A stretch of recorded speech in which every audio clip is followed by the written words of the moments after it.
This is a weird machine. I never done work on this type of stuff. I had to install an ICOM mobile radio into it, and I've used a mirror mount antenna, and I've installed the radio right here. I thought to install it there, was closer to the power, but I had some trouble to run the cable through this column here. So finally I decided to install the radio there so the driver won't hit it with his head. And I had to open this fuse area. So I did remove I tapped into one of the fuses here, the one that switched with a key. And there is wire here that also comes through accessory line, and I tapped into that one, and I used the ground on this thing, on this metal which is connected to the chassis, which I did it inside.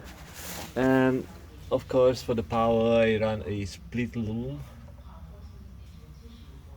so I made a harness all the way to the radio.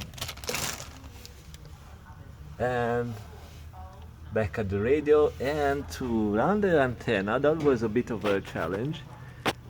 So the antenna cable goes into this grommet, and I had to fish it inside and grab it inside of that little box. So I had to take that control out, and so pull it out. I had to grab the cable and of course connector and everything else.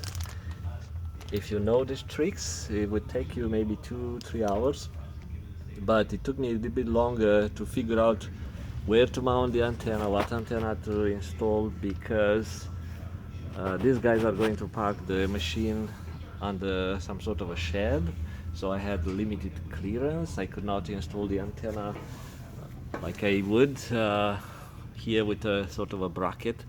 So because of that, I went at lowest possible. I could not go lower than that because then it affects your range, your coverage. So you need to stay higher, but I had some clearance issues, so I decided to go onto the mirror. I've done it so many times in mirrors and mirrors on different equipment. So that was a bit of a challenging task for today. And you see the radio. So I use nuts and bolts to secure that bracket. Okay, so it's an ICOM mobile radio installed into this Wacker Neuson. I don't know, I never seen one of these things. See you, bye bye.